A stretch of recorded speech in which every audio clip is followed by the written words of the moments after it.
Anda dalam Sapa Aceh Saudara, dan kita akan berbincang-bincang terkait dengan informasi-informasi hangat yang kemudian terjadi akhir-akhir ini di Aceh terutama dan juga di Kota Banda Aceh. Pelaksanaan pemilu 2019 sudah berlangsung 17 April lalu, tapi tahapan demi tahapan terus dilakukan. Hampir selesai walaupun belum sampai final dari kegiatan tersebut, dan ini merupakan sejarah baru bagi Indonesia. Pelaksanaan pemilihan legislatif dan presiden dilaksanakan serentak. Apa cerita di balik itu semua? Kita akan berbincang-bincang bersama tiga narasumber kita yang sudah hadir. Hadir bersama kita saat sekarang ini Komisioner KIP Aceh, Bang Agusni SE. Assalamualaikum, Bang.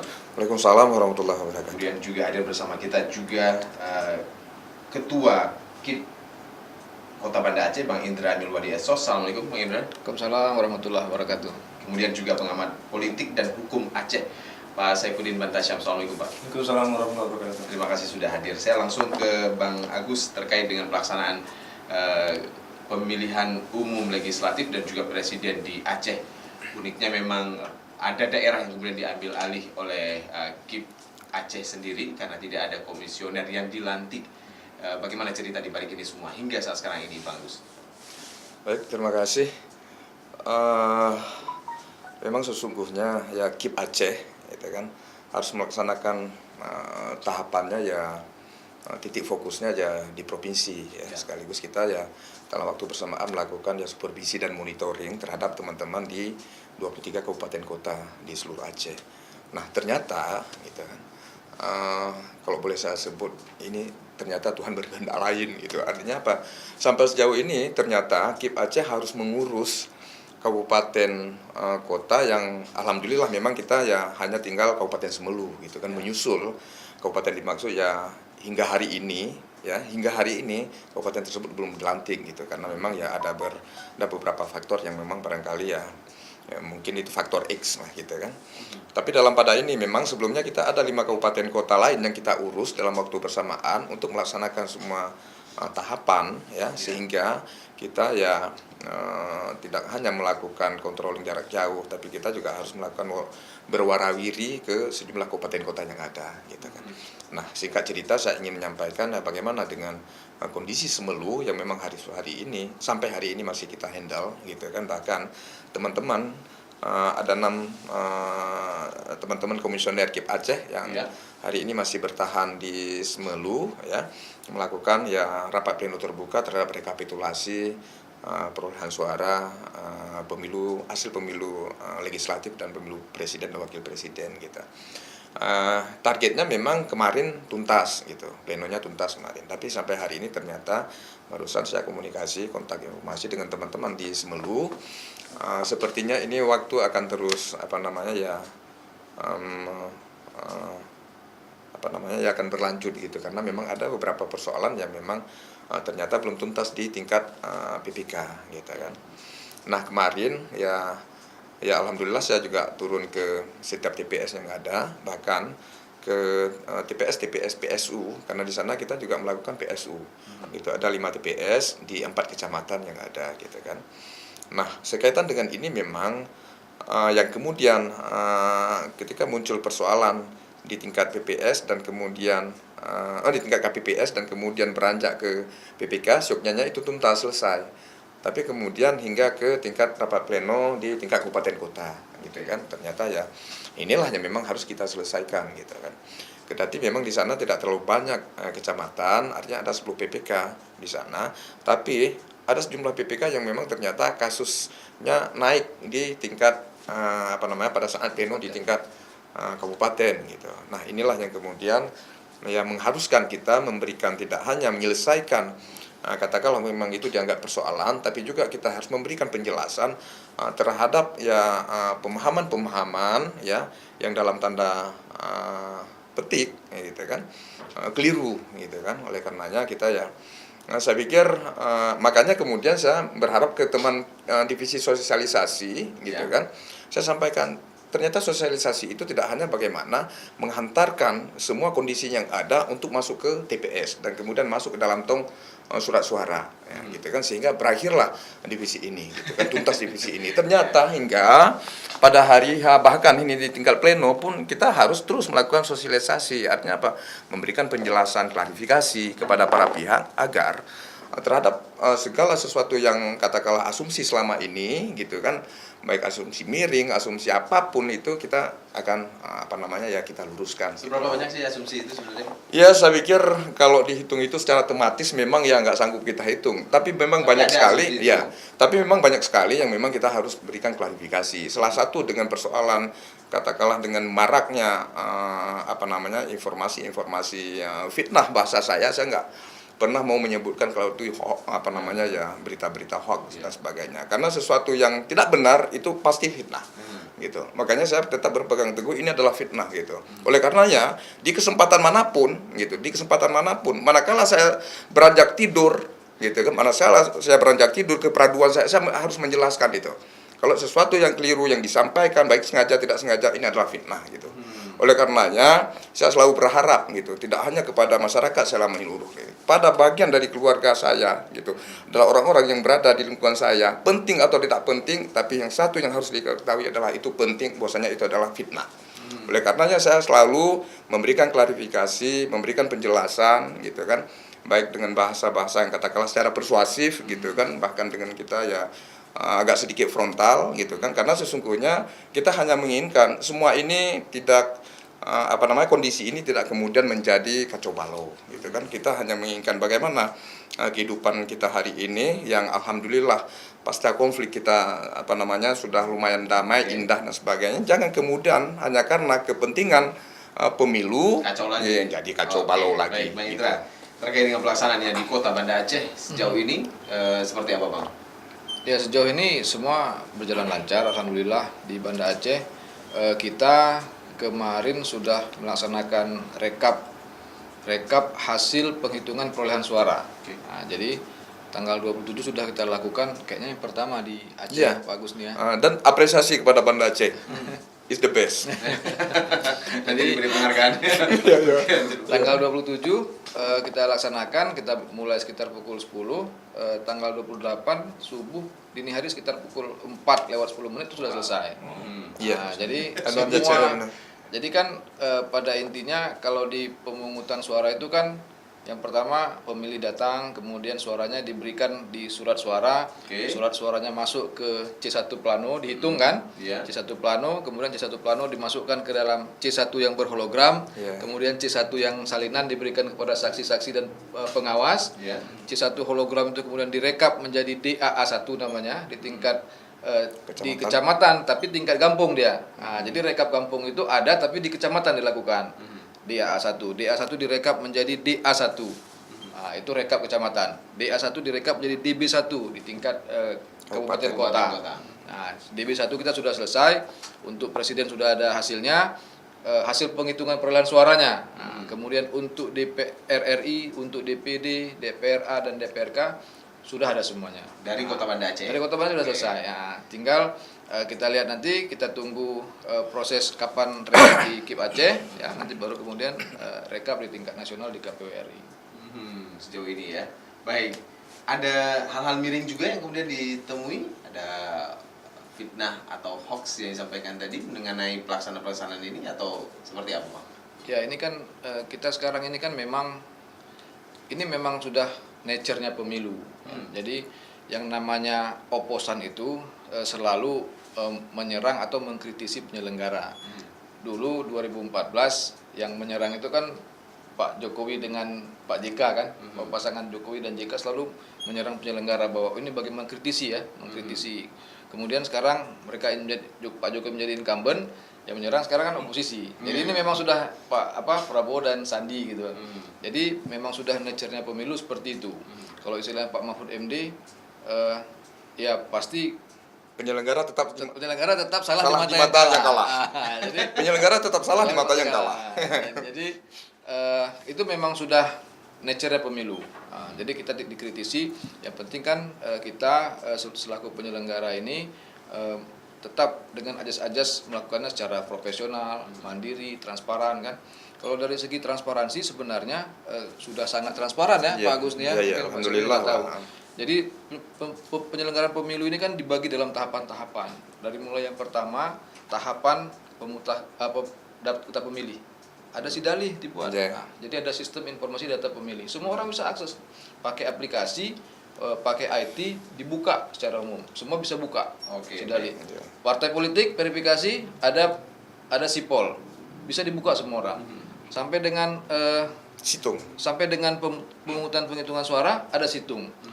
Situng itu sebenarnya konsepnya sudah baik. Harusnya dalam 5 hari semua hasil itu sudah bisa diakses orang. Nah, cuman mungkin secara teknisnya masih ada yang perlu kita perbaiki. Tapi secara niatnya, secara konsep dan kebijakannya itu sudah dilakukan. Oke, baik, menarik. Nanti di segmen berikutnya Pak Saifuddin ini sudah punya catatan tersendiri terkait dengan hal ini. Terutama juga seharusnya memang Panwarsi juga hadir bersama kita untuk mengetahui seberapa banyak gugatan-gugatan terkait dengan pemilu ini sendiri. Tapi karena banyaknya ada beberapa yang harus menjalani sidang terkait dengan hal ini, akhirnya tidak bisa berhadir bersama kita. Kita akan kembali saat lagi di Sapa Aceh.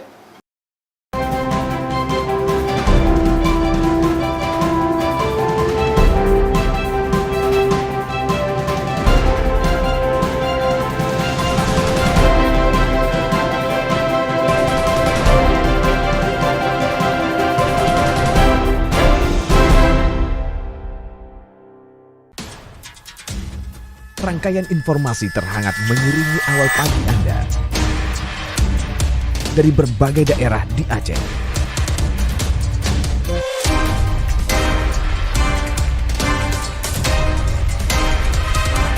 Kompas Aceh hadir setiap Senin hingga Jumat pukul 6.30 waktu Indonesia Barat.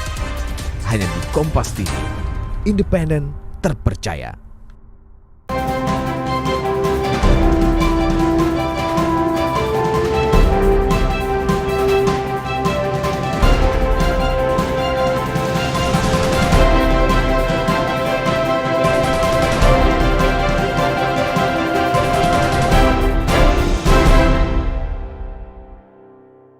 Masih di Sapa Aceh, saudara, kita masih berbincang-bincang terkait dengan bagaimana menciptakan pemilu yang jujur, adil, dan konstitusional. Saya ke Pak Saifuddin Bantasyam karena kita sudah sedikit mendengarkan bagaimana pelaksanaan pemilu 2019 ini yang sudah berlangsung dan tahapan demi tahapan juga sudah dilalui. Catatan Anda terkait dengan hal ini? Catatan ada banyak. Mungkin kalau kita bahas bisa 1 hari atau 2 hari gitu.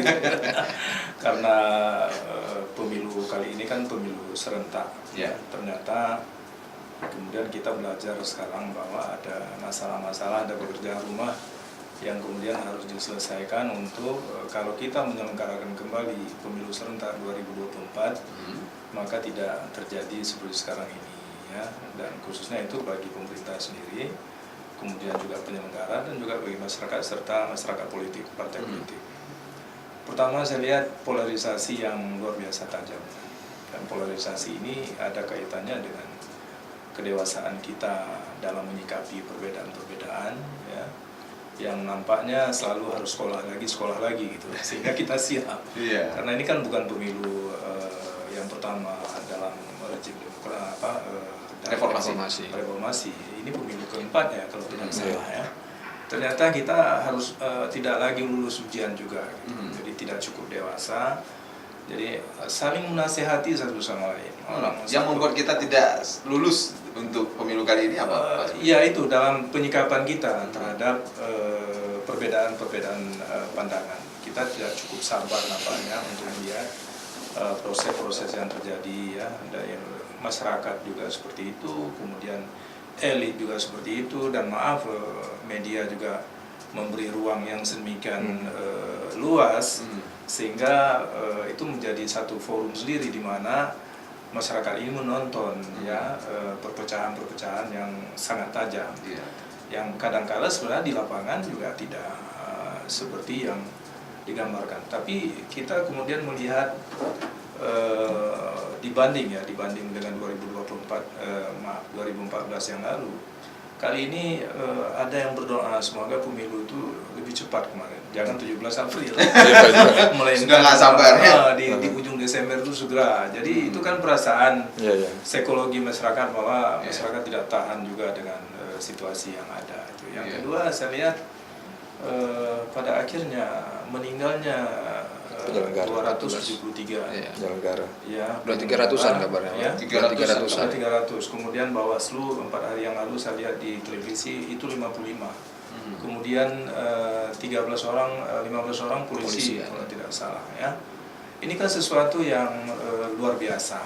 Jadi saya berharap sebenarnya terhadap kasus ini itu ada semacam pernyataan resmi terhadap apakah mereka yang meninggal ini diotopsi atau tidak. Jadi ada semacam data tentang kesehatan, hasil periksa terhadap mayat-mayat mereka ini. Bagi saya itu perlu sebenarnya dipertanggungjawabkan kepada publik. Sekarang yang saya lihat media tidak melakukan satu upaya yang besar ya untuk memungkinkan masyarakat tahu secara pasti bahwa mereka ini meninggal betul-betul karena apa gitu, apa karena kondisi kesehatan atau orangnya memang sehat tapi karena beban menjadi KPPS itu Bawaslu sedemikian rupa beratnya, maka orang sehat pun kemudian menemui ajal gitu. Bagi saya itu perlu dipertanggungjawabkan. Saya berharap KPU nanti suatu saat ketika sudah selesai 22 Mei nanti diumumkan, saya berharap ada pernyataan resmi bahwa dari sekian orang yang meninggal itu, maka sekian orang itu meninggal karena penyakit jantung, sekian orang meninggal karena ini. Tidak boleh itu tidak ada statement apapun. Sekarang saya tidak mendengar statement itu. Ini luar biasa. Jumlah yang meninggal itu bukan sedikit. Sekarang maaf ya, di medsos mulai timbul kecurigaan bahwa meninggalnya demikian banyak. Ini karena ada sesuatu gitu. Nah, kalau ini tidak direspon dengan baik oleh pemerintah sendiri, misalnya oleh KPU, saya kira ini akan bergulir terus-menerus ya. Apalagi setelah nanti diumumkan 22 Mei ternyata ada pihak-pihak yang kecewa dengan ini, kemudian akan melakukan semacam upaya memblow up lagi tentang ini. Karena itu bagi saya pemerintah, penyelenggara, KPU itu harus siap dengan data tentang data kesehatan ini, dan itu perlu menjadi pertimbangan tahun 2024 nanti ya.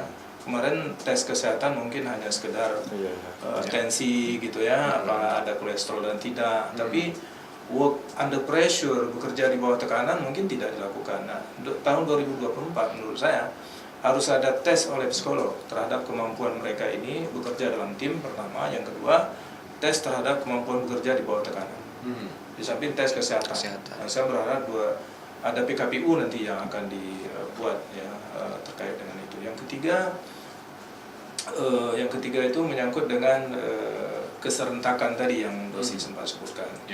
Ternyata di dalam beberapa keadaan nampaknya kita mengorbankan kualitas kepemiluan itu sendiri karena serentak ini.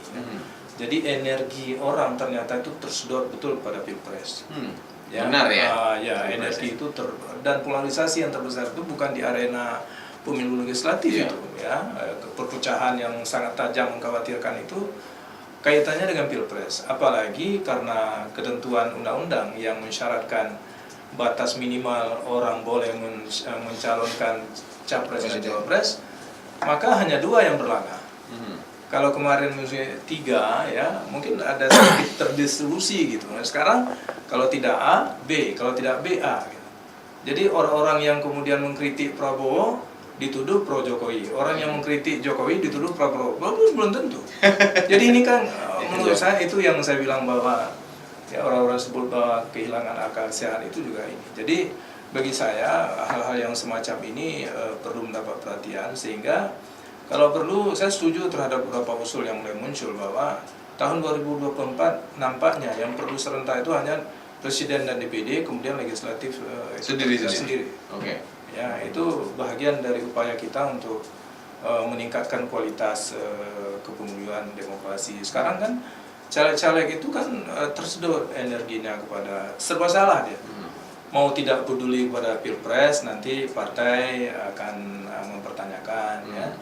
Jadi tim yang di pusat itu menanyakan di mana kontribusi Anda gitu. Ya. Wah, tapi itu meninggalkan kampanyenya sendiri gitu. Ya, itu. Bahkan berefek negatif bagi dirinya, Ya, gitu ya. berefek negatif bagi dirinya. Jadi ada kemudian caleg yang tidak peduli sama sekali bahwa partainya mengusung Siapa capres saja. tertentu, EGP aja. Ini kan juga tidak benar. Iya, oke.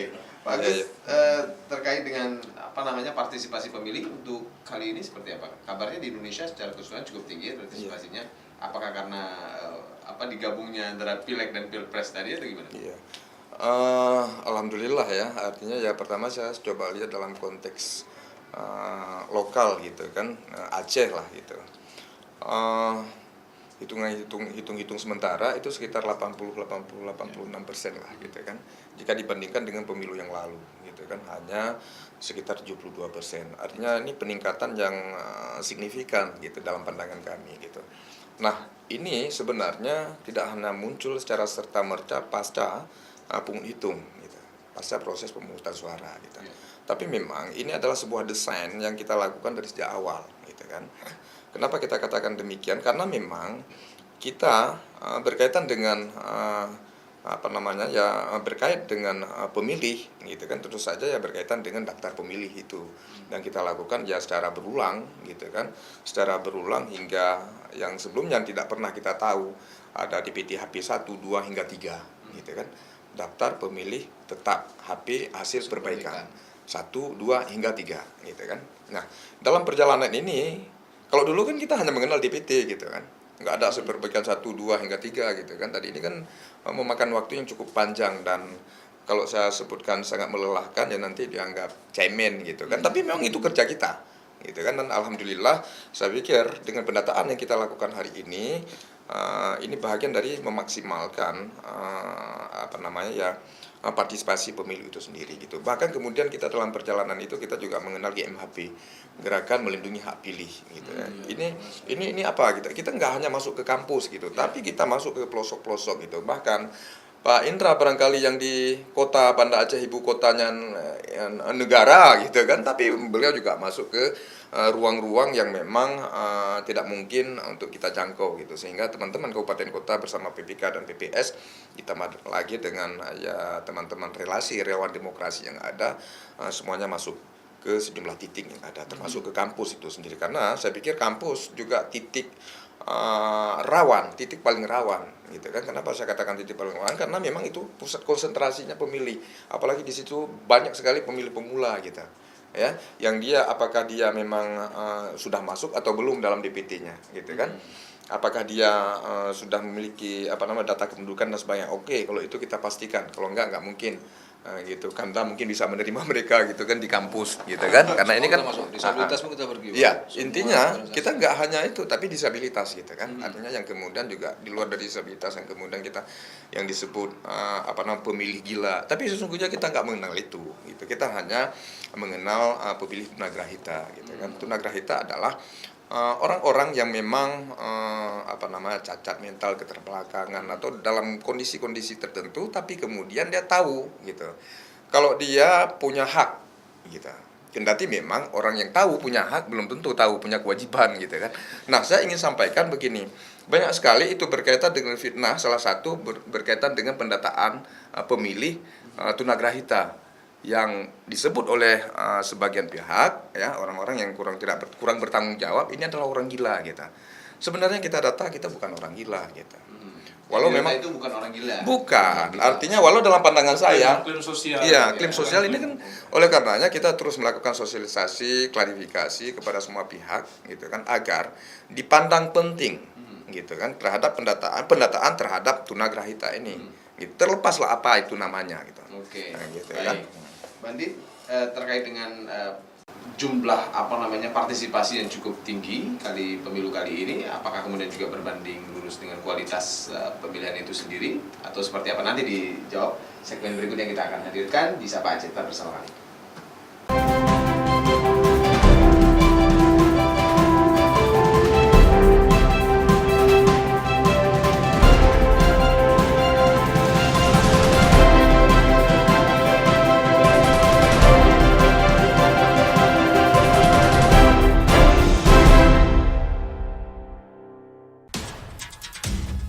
Rangkaian informasi terhangat mengiringi awal pagi Anda. dari berbagai daerah di Aceh.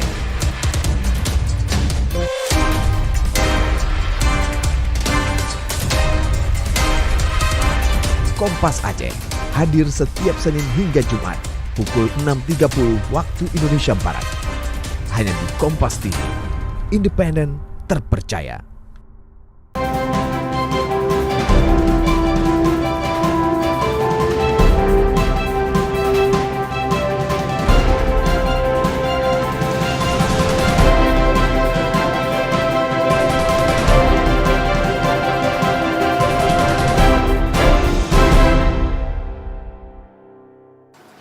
Baik saudara, masih di Sapa Aceh.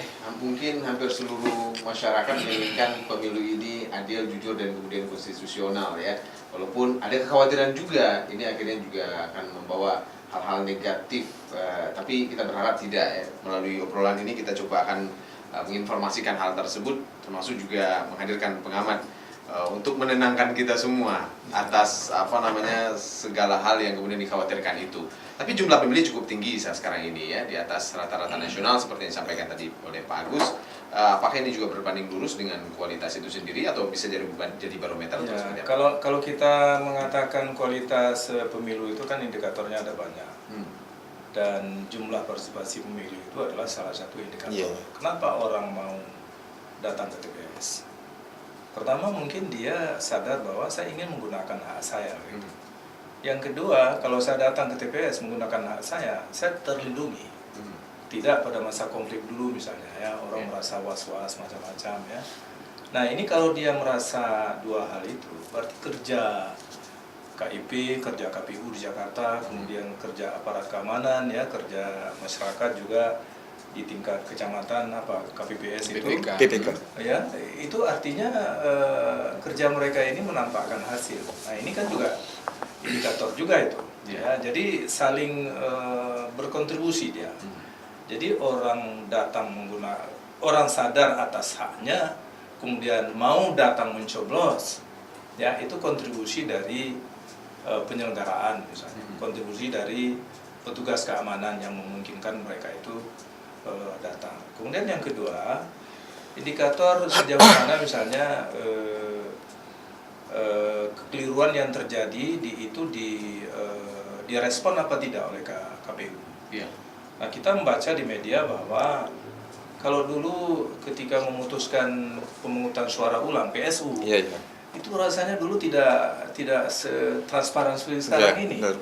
Sekarang mudah sekali kita mendengar penyelenggara mengatakan di sana akan ada PSU, di sini PSU, di sana sudah dilaksanakan, dan PSU itu juga kemudian berjalan dengan baik. Nah ini juga satu indikator bahwa respon penyelenggara terhadap pemungutan suara ulang itu relatif lebih terlihat ya dibanding dengan 2014 dulu yang agak sedikit samar gitu. Sekarang mungkin karena media sosial ya, kemudian juga pengalaman-pengalaman sebelumnya membuat orang bisa dengan mudah mengakses informasi-informasi yang sebenarnya. Yang ketiga, sampai sekarang kan belum ada terdengar lah ya atau terbaca klaim-klaim yang sifatnya bahwa nanti akan bermuara kepada Mahkamah Konstitusi.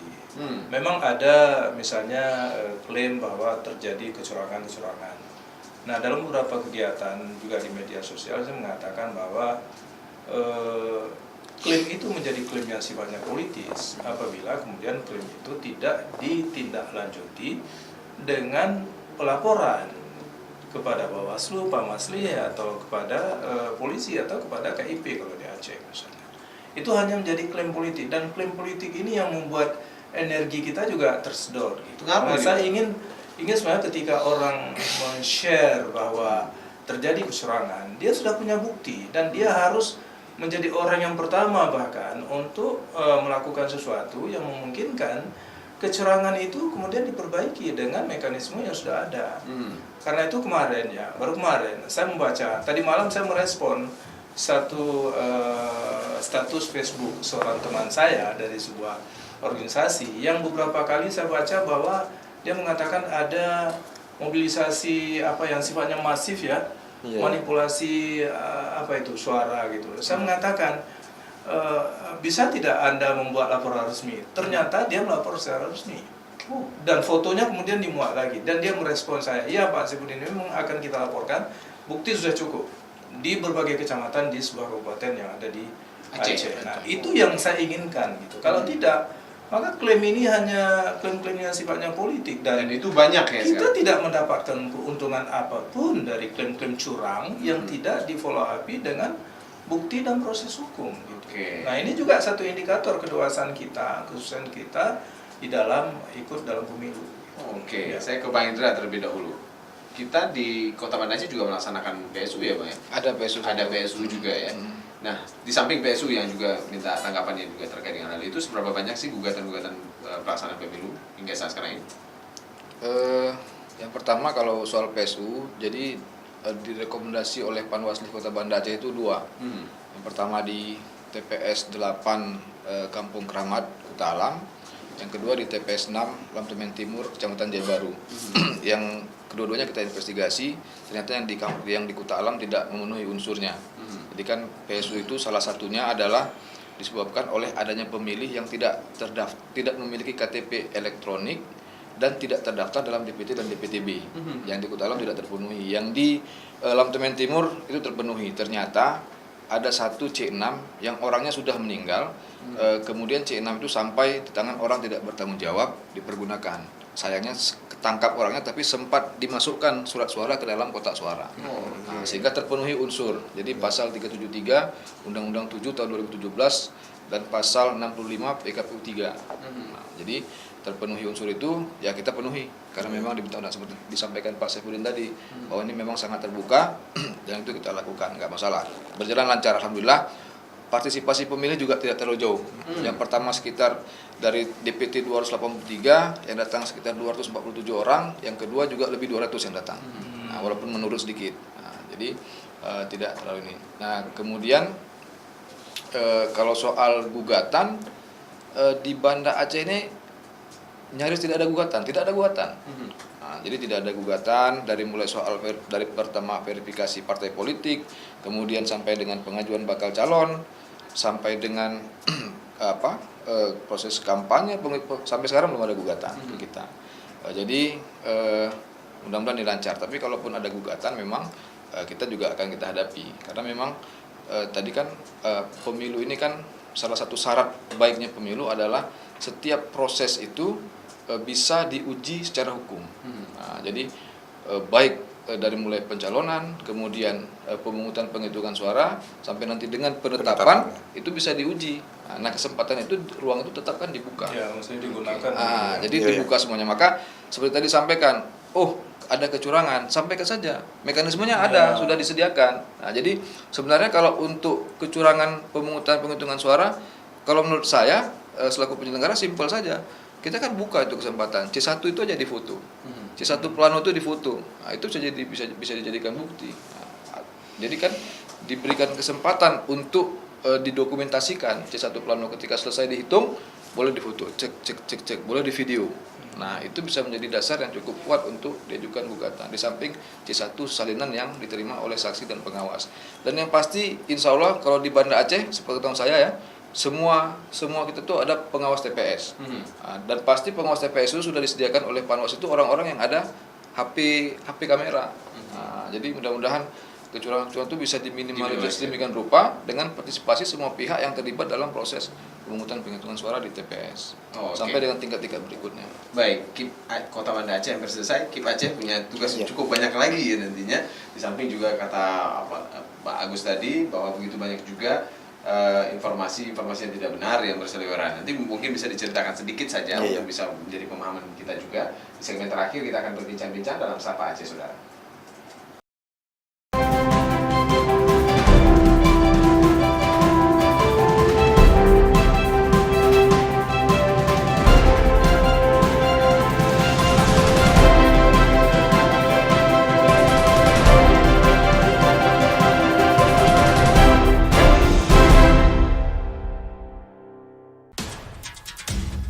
Rangkaian informasi terhangat mengiringi awal pagi Anda dari berbagai daerah di Aceh.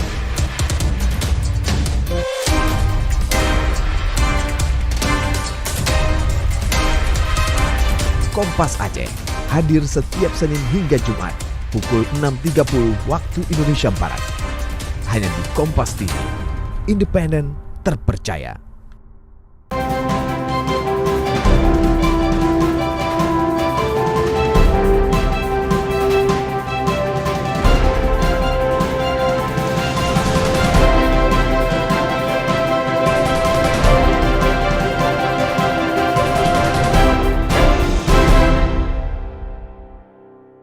Baik saudara, masih dengan tema menciptakan pemilu jujur, adil, dan konstitusional bersama 3 narasumber kita. Dari tadi di awal juga sudah diinformasikan juga begitu banyak juga informasi-informasi yang tidak benar yang menurut Pak Agus tadi fitnah yang kemudian beredar. Ini kan bisa saja mengganggu tahapan demi tahapan seperti itu.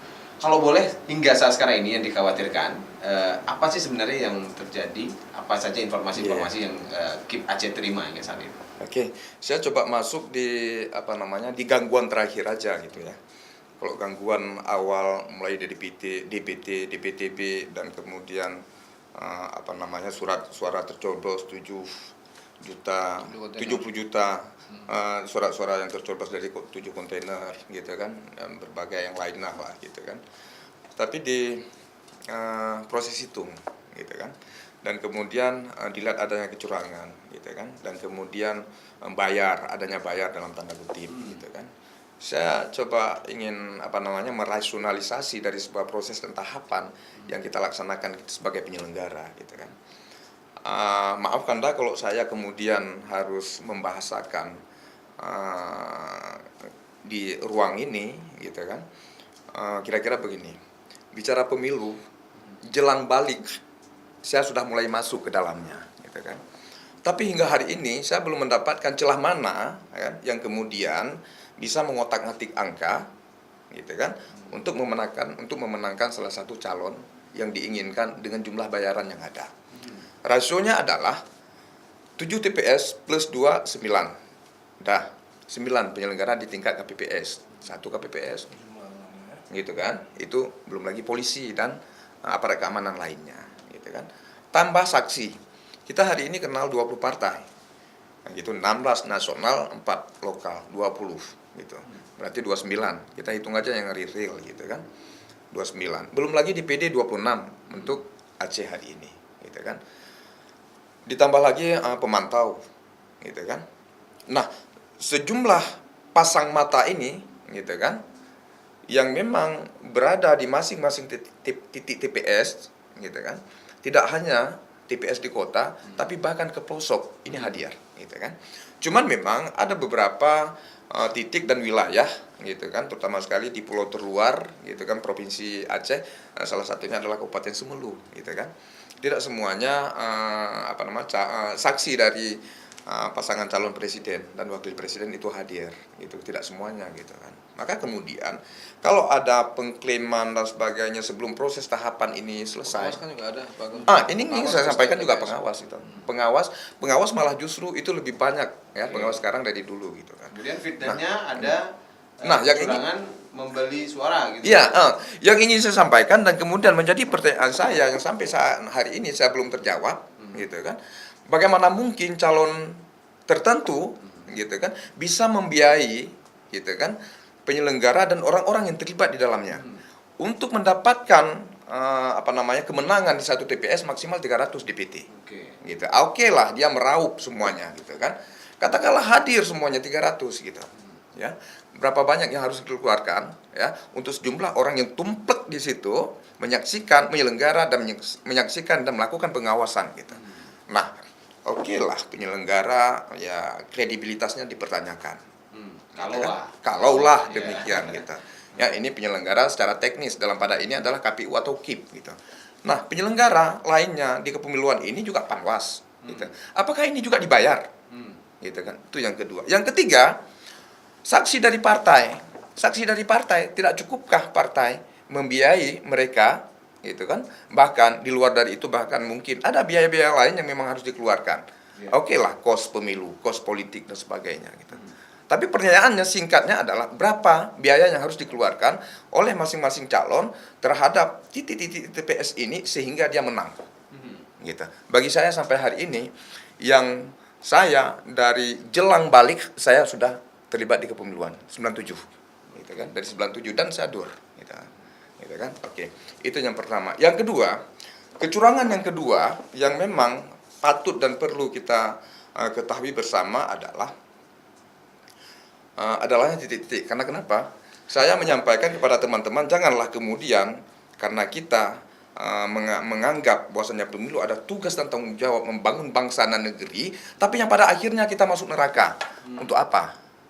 Gitu kan? Saya tidak menginginkan itu, dan saya tidak berharap, bahkan tidak menginginkan kepada segenap warga masyarakat, apakah pendukung 01 atau pendukung 02, atau pendukung legislatif atau pendukung calon perseorangan. Gitu.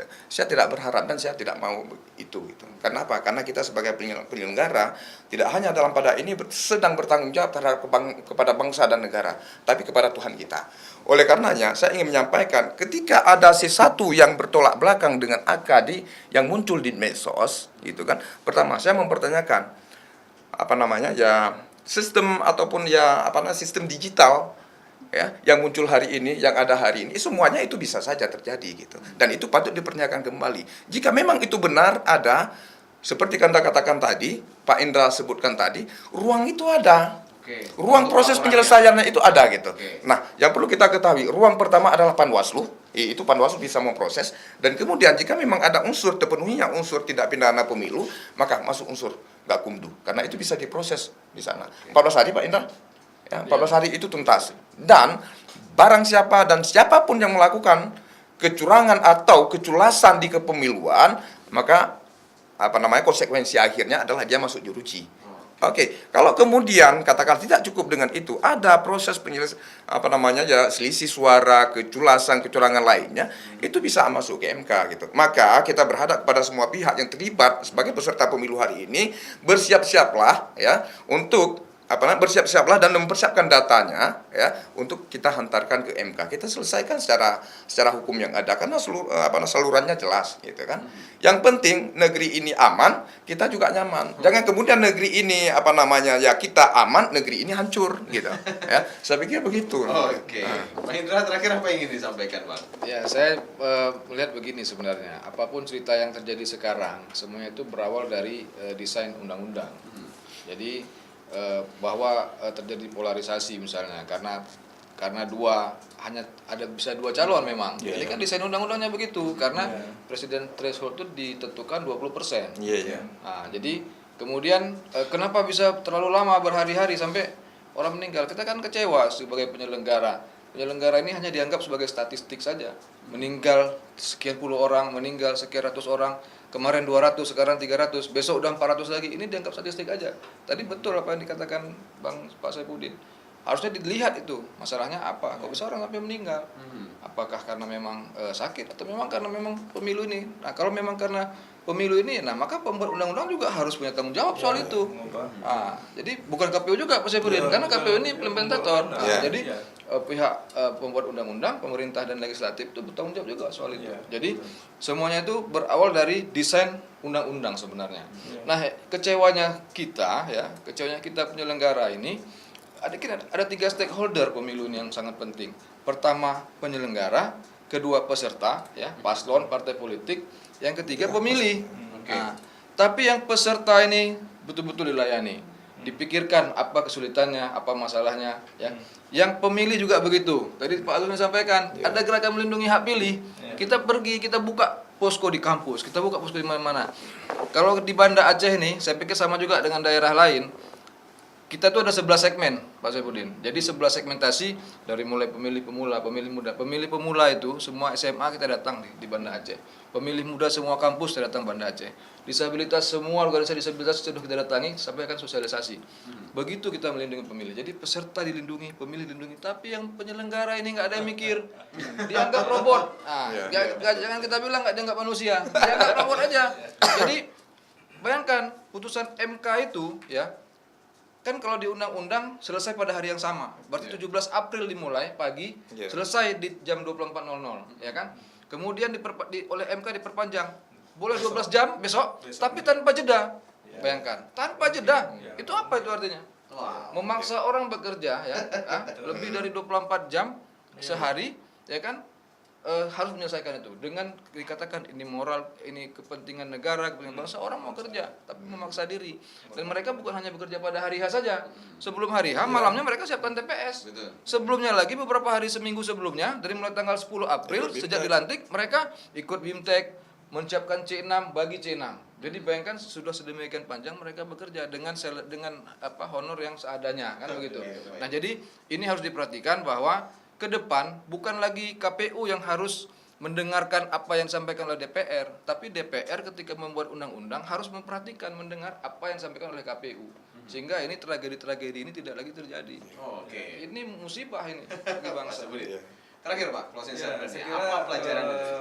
banyak. Tadi kan saya sudah sampaikan juga, dan Pak Agus ini dengan Pak Indra juga sudah menambahkan ya, bahwa saya tetap berpikir bahwa tahun 2024 itu harus ada memang evaluasi dan juga perubahan-perubahan ya terhadap penyelenggaraan pemilu, dan itu harus dilakukan menurut saya jangan mendekati 2024-nya. Kalau bisa akhir tahun ini mulai ada pembicaraan ya, Juni dan seterusnya itu mulai ada pembicaraan yang sifatnya betul-betul reflektif ya. Kemudian melahirkan perubahan-perubahan bertingkat normatif. Ya, saya kira dari sana kemudian kita ingin melihat nanti apakah pemilu ini berlangsung secara konstitusi, menghasilkan kualitas atau tidak dan sebagainya. Dan kedua, orang-orang yang kemudian menyadari misalnya punya pendapat bahwa pemilu ini memiliki kekurangan-kekurangan ya tentu juga bisa berkontribusi dengan memberikan saran-saran dan sebagainya. Dan kalau ada kecurangan-kecurangan, mekanisme hukum yang digunakan, dan itu juga pembelajaran penting bagi perjalanan demokrasi Indonesia di masa yang akan datang. Oke, Pak Sabudin terima kasih, Pak Gusni terima kasih juga, Pak Indra terima kasih. Pingin ngobrol lebih jauh tapi waktu yang terbatas sekali. Saudara, demikian perbincangan kita dalam Sapa Aceh. Menciptakan pemilu jujur, adil dan konstitusional, sudah ada garansi dari KIP, baik itu Aceh dan juga Kota Banda Aceh terkait dengan pelaksanaan ini. Jika pun ada pelanggaran, jangan lupa lakukan itu dengan mekanisme hukum seperti yang disampaikan oleh Pak Saifuddin Batasam tadi, supaya negara ini hadir dan tumbuh dengan kedewasaan itu pula. Saya Dosi Alfian, sampai jumpa. Wassalamualaikum warahmatullahi wabarakatuh.